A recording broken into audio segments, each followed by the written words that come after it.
Good evening, everyone. There is only 4 of us this evening. Amy counts as a prior commitment, so she will not be here. First on the agenda is to adopt the agenda. Mr. President, I move that we adopt the agenda as presented. Second. Mr. Russell? The motion's been made and seconded to adopt the agenda. All in favor, say aye. Aye. Anyone opposed? Motion passes. 4, reports. Thank you. This evening, we have a report on student performance data, and Dr. Nora Hoover will provide you with that report this evening. So, Nora, the floor is yours. Yeah, thank you. Tonight I'm going to share both current and historical data with you regarding our student performance. And just a quick, brief history on some testing first, and then we'll look at comparative data. So center growth from year to year over the last few years. And then also I want you to see some peer school data, not only Johnson County, but our peer, what we consider our peer cohort schools, schools that seem a lot like us. So I'm not going to run through all these changes because we could spend a lot of time talking about this, and probably the most important thing though is that in red, and that schools continue to react to changes in testing measures and accountability requirements in our state. You'll see, because we only have a few years of our iLearn data, because it's a new test, we're in our 3rd year of that. And so there's lots of changes that happen to us, and we react to those. So not only do standards change, but sometimes the format of those tests. The other big example would be the change this year in our high school for graduation requirement of all of our students taking the Indiana version of the SAT.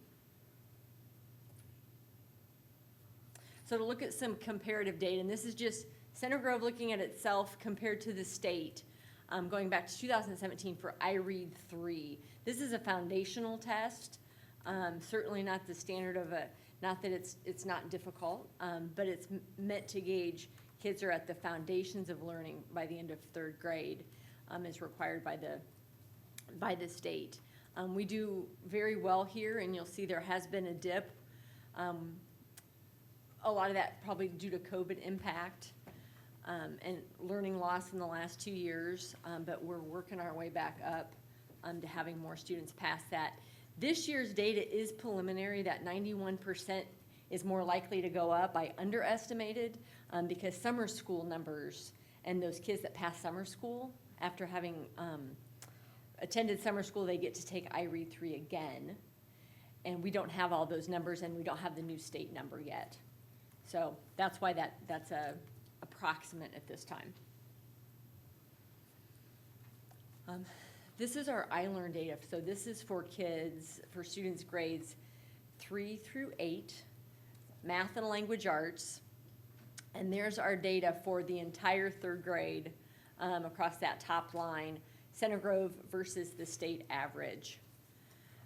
Couple things to note, you'll see right away, particularly looking at that 2019, the first year of the test, giving that new format, more rigorous testing and standards being assessed in that iLearn compared to this year, for example, and you're like, we're gaining ground. We've made up from a slump in that COVID year of 2021.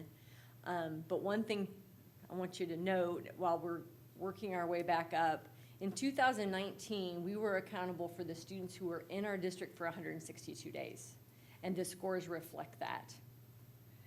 The last 2 years, those percentages are for all students in our district. No matter if they enrolled the day before we started iLearn testing, we have to test them. And so there is a difference. So it's really not, I would not say it's a true apples to apples. It's as close as we have. But if that's the way we're going to be measured now, at least we have that baseline starting in 2021 that it's all students. But there is a difference between 2019 and 22. I'm really proud of this, and while I don't like that those numbers aren't we're used to seeing 80s and 90% with I-STEP. This is a very different test for students And so you can see we're well above the state, and you're gonna see in a minute our cohort data, how are we doing compared to those schools we often compare ourselves to? We're doing very well, and the whole goal is to just keep getting better and better at making sure our students are getting what they need to be, by state requirements, ready for that, master, or being proficient at their grade level so that they're ready for that next grade level content. Yeah. Have you been able to take these numbers and compare to, or relevant schools that we compare to, Mhm. that are coming out of? Yep, sure is. I always do that to me. I know, no, you're good, yes. The 162-day footnote you have here, how many kids are we talking about that put in that category? About 10, or are we talking about hundreds? Oh, I would say not a lot more than 10, probably closer to 100. I would say we get kids that come in, basically that means that Magic Date's usually in October-ish, isn't it? Early October. And so any kid that comes in after that, those families that move between Christmas and New Year's for new jobs that start January 1st, those kids would not have counted in that 2019 number. So pretty much before, they had to be with us from day one, the test is gonna be a different year. Yeah. Yeah. And that's nice to know the impact. We can see the impact we have on the kids we have long enough to make an impact on. So the data's a little different, but at the end of the day, we still get every kid's data. So when that kid didn't come to us until February, the score is in there, but we have the data, so when they start with us the next year, we know what they need, or where their lagging skills are. So it's good we're testing them, because Absolutely. that allows us to see a Yeah. baseline, but at the same time, you're just reminding us that it may skew the data. It may skew the data. It's definitely not exactly, we're not looking at exactly the same thing as you were from 2019. Okay, thanks. You're welcome. This was the first year for all 11th graders taking our Indiana version of the SAT. And so I broke it down by math, language, arts, English, and those passing both. Well above our state average, certainly not where we would want all of our kids to be. But this, again, is only one qualifier for getting a diploma. And we know several kids will need those other buckets we've talked about.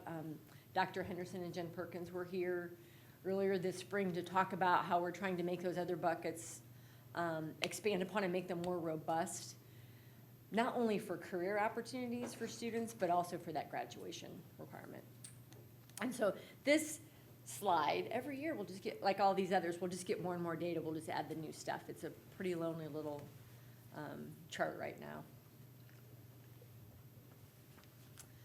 Here's our comparative data. So first, Johnson County. And so here's where, and this is all of our combined students, K through 8, or excuse me, 3 through 8 on iLearn. That's our percentage of students who passed both parts, math and language arts,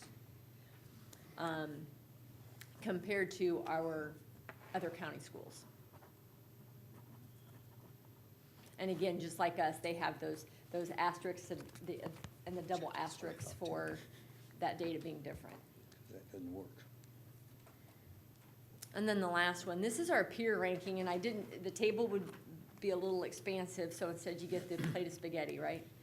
But these are our 14 schools, including us, that we are very similar to, both in size and demographics. And you'll see our number, that's our state ranking against all public schools in the state. So this year, when you look at our iLearn data, we were 15th ranked in the state for percentage of students passing math and language arts as compared to all the other public schools in the state, the other districts. And across the bottom, then you can see on our thick orange line where we're at, or have been in the past, which is better than last year at 18, the year before 16. Going way back to 2014, that is, after that year is the year that you chose as a board, along with Dr. Arkanoff, to make some changes to expand what had been our curriculum department into the teaching and learning department. We added our instructional coaches. And certainly a lot of that's made the difference, working on having a guaranteed viable curriculum for our students. So trying to just keep that steady line and going lower. We want to go lower, but, The one thing on this chart is, that's always confusing, you want to be at the bottom of this chart. not- yes, you do. Yes. Like the big spike Golf there. score. Um, I So, just don't like that Center Grove's not red. Yeah, needs to be more red, not orange. okay. I'll talk to the I'm teasing. person who does these charts. I'm not, Center Grove red. But we're really proud of the work our teachers are doing, the hard work kids are putting in, despite all the obstacles right now in the last 2 years in front of us, that we're still able to maintain a great learning environment for our students. So that just really leads me to, any questions? And I want to thank you for how you support, and I didn't put teaching and learning like my department, I meant teaching and learning, our teachers and support staff, and our students in the learning in the building. And of course, while that means my department, it's because we serve all to help make this happen, so. I know that because of COVID, we had extra classes this summer, right? That was for more than just elementary kids, or was it only elementary?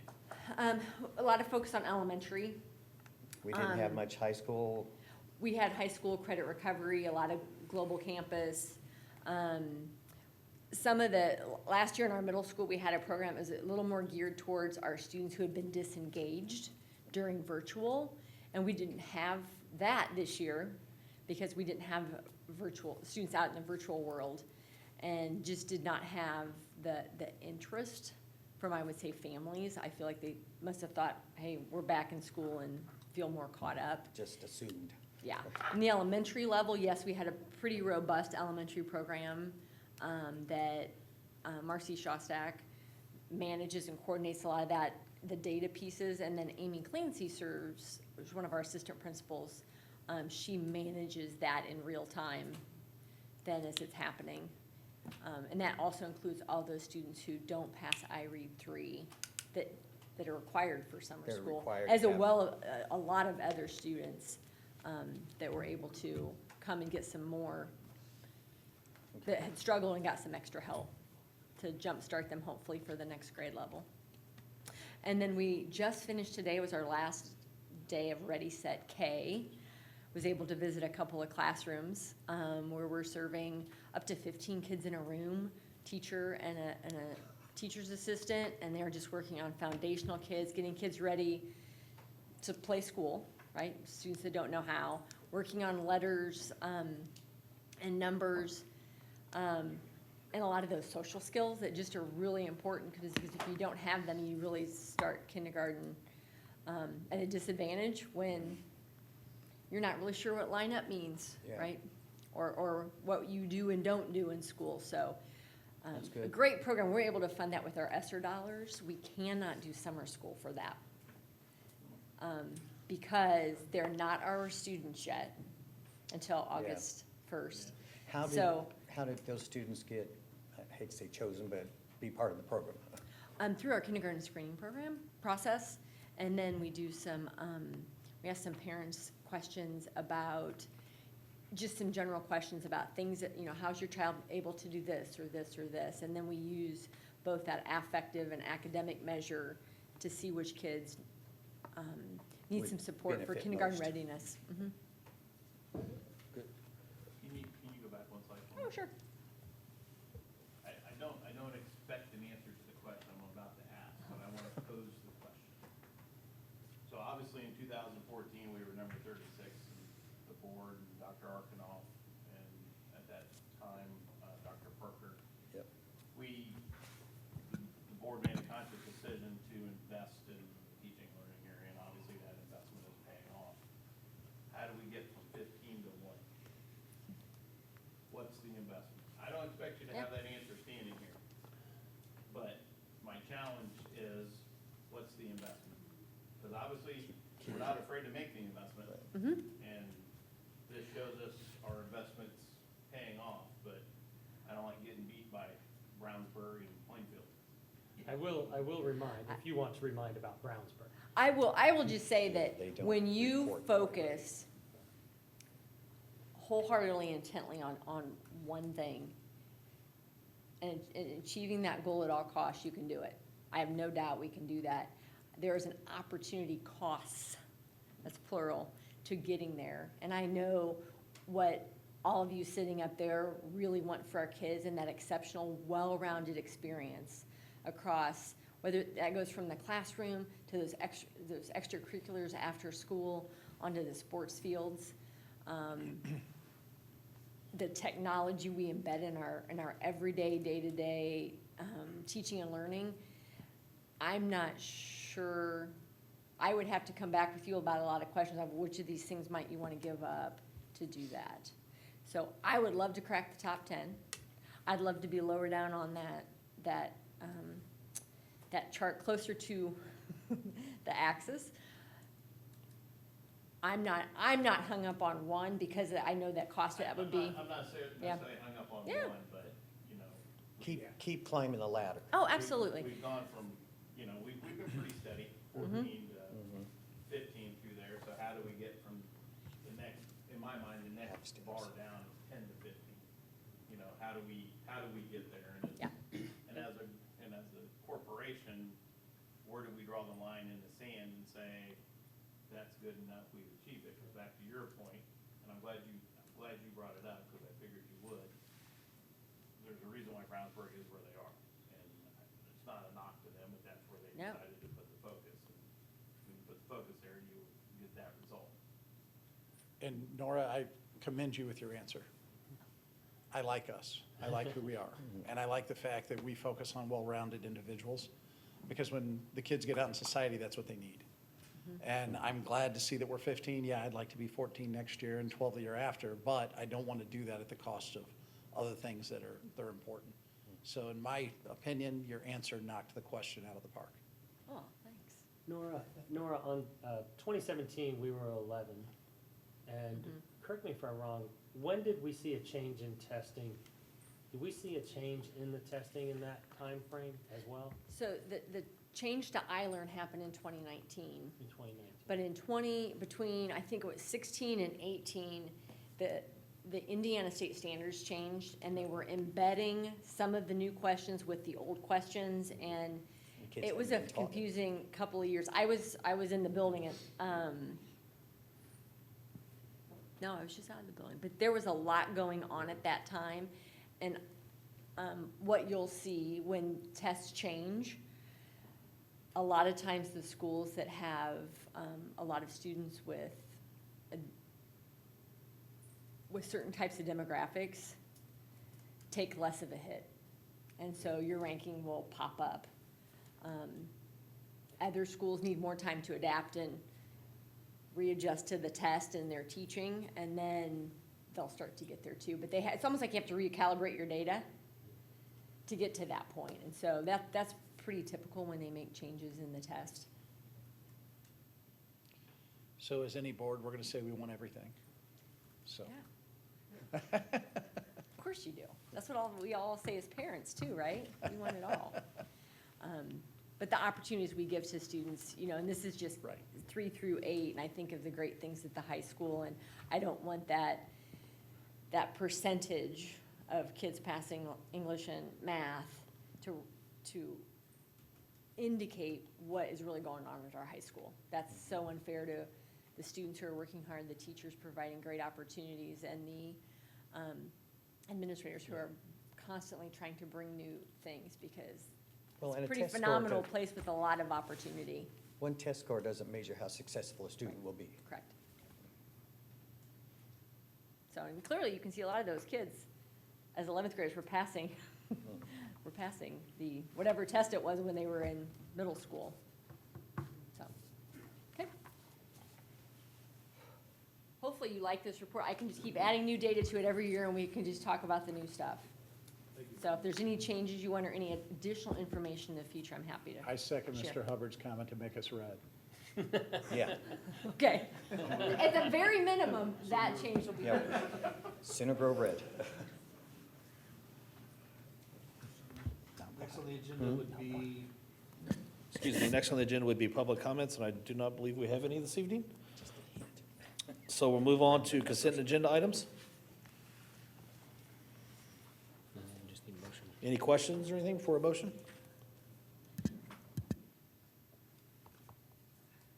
Mr. President, I move we approve the consent agenda as presented. I second. Motion's been made and seconded to approve the consent agenda items. All in favor, say aye. Aye. Is anyone opposed? Motion passes 4-0.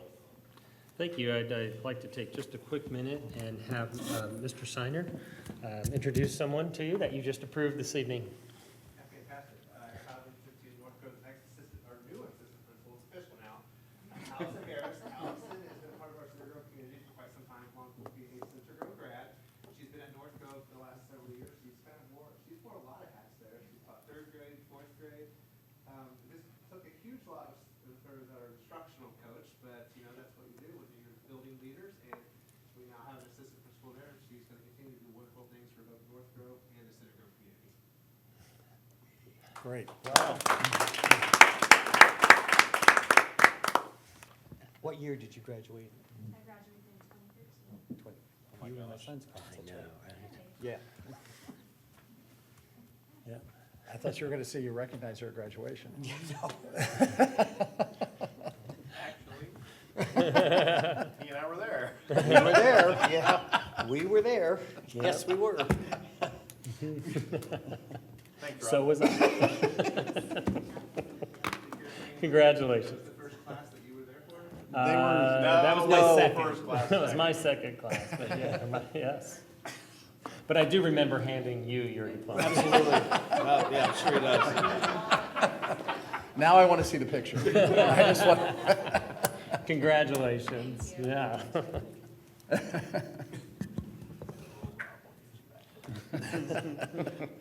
thing is I'm older than you are, Mr. Alexander. I know you are. I got you all beat. Next on the agenda is 7.1, approved school meal price. Thank you. Okay. Thank you, Mr. Hubbard. This evening, I'm recommending that the board approve the school meal prices for the 22-23 school year, and Dr. Long will present you with some information. Thank you. As you know, the USDA has dropped the ability for the schools to provide free lunches and breakfasts for all of our students this year. So we have to go back to charging students that aren't eligible for a free or reduced lunch. Shannon's done a nice job of trying to keep prices as low as possible, while also facing up to 40% increase in products and goods from our vendors. So tonight, we're recommending the prices that you see in front of you, which is a small 20-cent for meals increase. We aren't changing the adults because if you remember back in the spring, we were forced to change those ahead of time. So we did those back in early spring. We raised the adult prices for our breakfasts and lunches, so we don't have to do those already, or again for this year.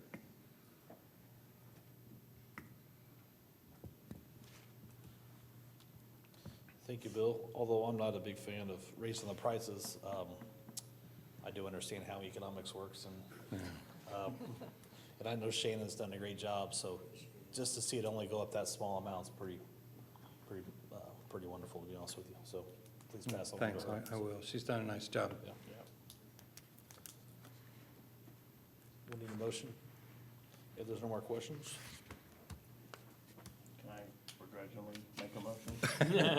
I'll move that we approve the school meal prices for the 2022-2023 school year as presented. I'll second. Motion's been made and seconded to approve the school meal prices for 2022-2023. All in favor, say aye. Aye. Anyone opposed? Motion passes 4-0. Thank you. Next, set bids for Center Grove Middle School. North, sorry. So this evening, I'm recommending that the board accept the bids for Center Grove Middle School North project, and Dr. Long will provide you with some additional information.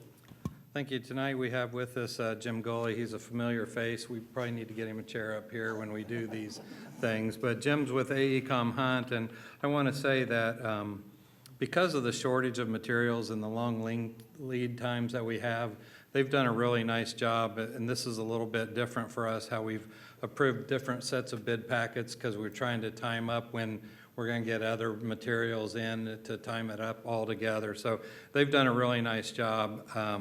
Tonight, we're recommending approval of the bids for the following bid packets, for the following packages listed below, including alternate one, music instrument casework by Winger Corporation.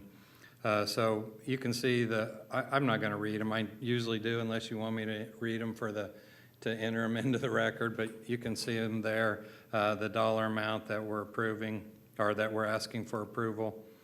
Both AECom and CSO de-scoped with the low bidders, and they recommend approving these bids as well. Should we expect another bid package for this project? This is it for Middle School North. Okay. When we do Middle School Central, we had already done bid packet 4 for steel and bid packet 5 for roofing at a previous board meeting, and that was part of our, let's get this stuff ordered because of the materials hard to get, or there's a long lead time. So we had already approved those. So these are the last 4 Middle School North. Thanks for the reminder. Okay. You said 4 and 5, 7's missing also. We combined 6 and 7, electrical and technology and lighting. That's with Payne. So it's all part of bid 6? Right, yeah, it says in there, Okay. sorry, I should Oh, have pointed that out. Electrical I didn't read technology carefully and enough. number 7, I lighting. didn't read carefully enough. No, that's all right, I apologize. should have pointed that one out because it's a little different than the rest of them. And thanks for reminding about the purchasing some of the stuff earlier, because I had forgotten that. So Yeah. thank you. And we're still within budget. We are, So you we'll know, be and, recommending it, right? more kudos to Hunt. On these bids, I think we were within about $5,000 of Hunt's estimates. So that's like the closest, if we were on Price is Right, we'd win the Showcase Showdown for being that close. But they're really honing in on these costs, and that's not easy to do because they're going up, they're going down, they're hard to get. So Chris Ruck at AECom Hunt did a really nice job with this bid packet, and we were pretty pleased. And it was $5,000 under the estimate, so. So, Mr. Goalie, did you buy a lottery ticket when that came out? Might have been a good day. Yeah, really. Is the steel here, by the way? But if he wins a Mega Millions, he's buying the whole project. Yeah. We may have to talk about We can do some naming other rights. stuff. Any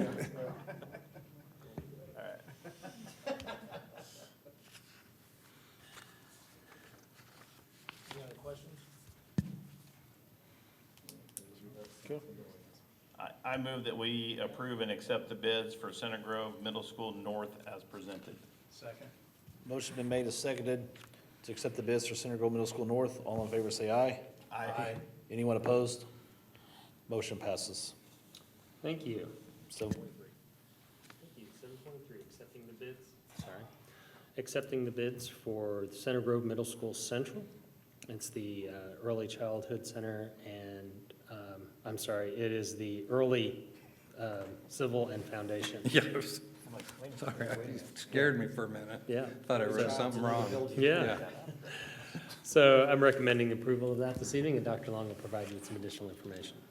Thank you. This is one where you'll see just a few bid packets. We did accept a combination bid packet 1 and bid packet 2 for site work and foundations. We're recommending approval from R.L. Turner for $1,485,000. Bid packet 4 for the structural steel and roofing. Also, those are the longer lead times, and we will be coming back later with other bids for middle school central. Did these come within the budget? They were within budget. Not $5,000. He was, so. It wasn't that good? Well, it was, some of this, the drawing is not as complete as we had for middle school north, so the estimates were varied a little bit more, allowing for some fluctuations. Okay.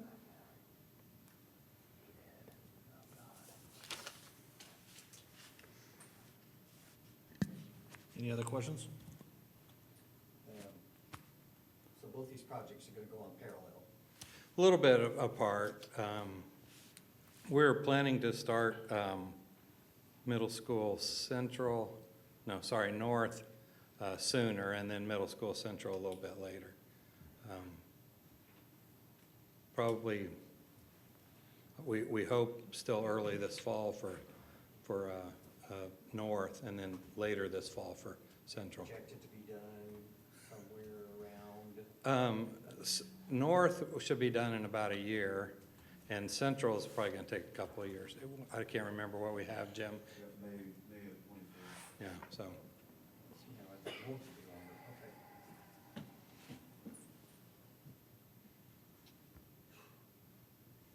Any other questions? Mhm.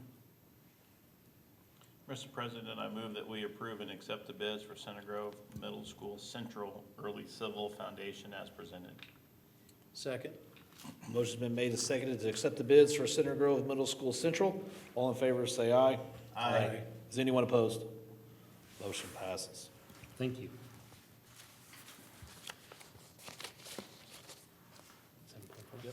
All right, next, 7.4, approve of the 22-23 student handbook revisions, and I'm recommending that the board approve those tonight, and Dr. Nelson will provide you with some additional information. My first presentation, yep, here we go, so. In your new role, you've presented as You've been there before. We do bring you tonight recommendation for approval of the 2022-2023 student handbooks for elementary, middle, and high school. First off, I want to thank everyone who was involved in this process. We had administrators, parents, students, and association members. This is a process that we start back in late winter and carry it through until now to make sure that we do have student needs that are in place. Across the board, there's not as many changes as what we've seen in the past, but I'm going to highlight some things that we've done to make it more fluid K through 12, so it's easier on our parents and students and staff to have similar language throughout all three handbooks. The first one is health services. There was change in that language per Mrs. Norman, our Director of Health Services, to match the Community Health Network. Community Health Network nurses now have access to Skyward for parent information, and there are illness guidelines in that section. The biggest change to all three handbooks was our attendance policies, and I'd like to thank Lori Myers, Damon Cox, and Jenny Harless with our Johnson County Juvenile Community Corrections, as there was change in attendance rules at the local, county, and state level this year. So looking at those handbook changes, the county guidelines from Johnson County Probation moves the 10-day excessive absences now to 15 days. That did go and change our letters that we'll be sending home. Some of our secondary schools were sending letters home at 4, 6, 7, 10, and 15. It now makes it fluid K through 12. A warning letter will be sent home at 7 days for unexcused absences. Warning letter 2 will be sent home at 10 unexcused absences.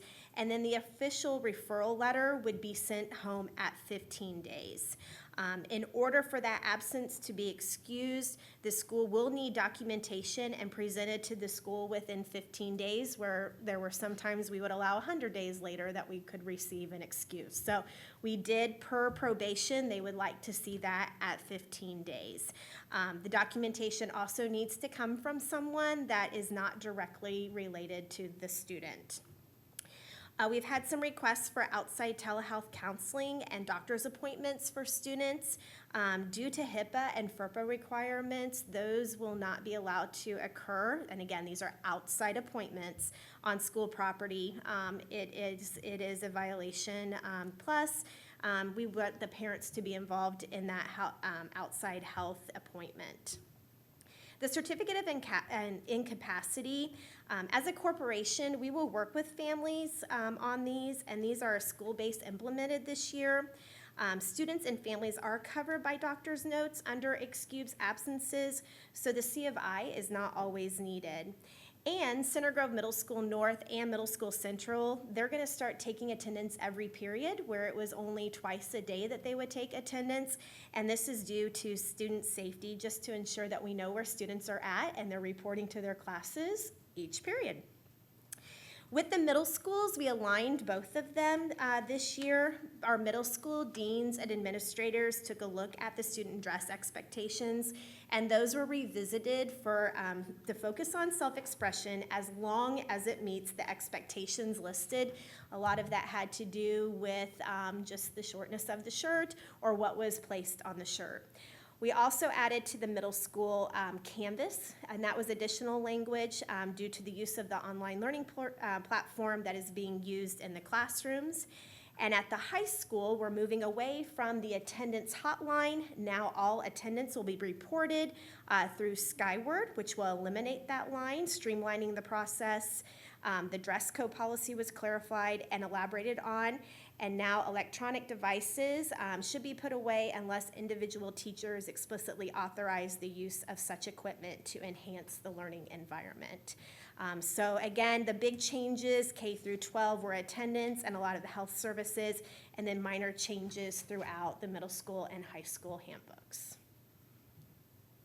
Any questions? I talked to Dr. Long, there's just one thing I think would be better, but I know it can't be changed. Instead of navel length, I would prefer to say belt length. Okay. I worked at registration, and believe me, they're not even getting to navel length. So I just, something to think about, you know. Good 'Cause thought, thank they you. will push the envelope Yep, as to what is navel length. Belt length is a little more solid, I don't know what to call it. great, thank you.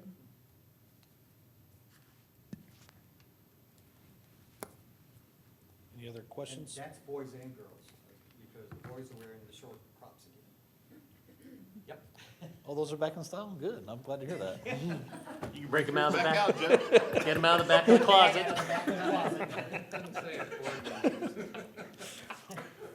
I want to see one tomorrow morning, please. Any other questions? Mr. President, I move that we approve the 2022-2023 student handbook revisions as presented. Second. Motion's been made and seconded to approve the 2022-2023 student handbook revisions.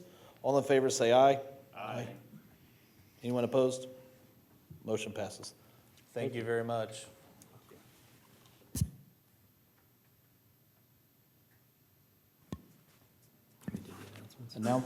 Announcements, Dr. Arkanoff? Thank you, Mr. Hubbard. Just a reminder that we have the executive session. Next meeting will be at 6 p.m. I'd like to suggest a location change. I believe we'll be able to have that here at the ESC in our new space. Is that correct? Yeah. Fingers crossed? Sure. Okay. We're only Okay. a text away. Just like the art ring will be done by next Wednesday. As long as you publish notice, Rich, we will do Retels TV. So we'll advertise that in the ESC. If that changes, we can advertise that differently. And then the regular board meeting will be right here, 7 o'clock, same day, August 18th. And then finally, just a reminder that the back-to-school bash is from 7 to 9 for staff members at Mallow Run next, not this Friday, but next Friday, August 5th. We are up to, how many attendants? Almost 1,300. Almost 1,300 between staff and their children. So looking forward to it. It's always a fun Did we time. include retirees or? No, only active employees. Active. Yeah, Okay. yeah, I know the Okay. retirees do their own, so it's back to school bash. yes. Yeah. And again, that's just for employees, so. All right, They spend a lot of time here. that is it, sir. Any board member comments before we adjourn? I have nothing tonight, thank you. All's been kind of quiet on the redevelopment commission front, so.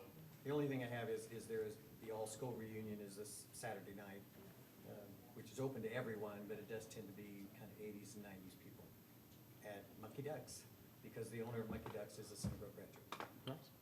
Okay. I will update you guys on C9. Our project is coming along just fine. We're in the same kind of problems where we're having to order things a lot ahead of time and things like that. So it seems like every meeting we're approving purchases of different items and stuff. So anyway, that's moving along. It's still on schedule. And like to thank everybody for coming, and like specifically thank the Boy Scout back there. I didn't see you, but thank you for coming, young man. Meeting adjourned.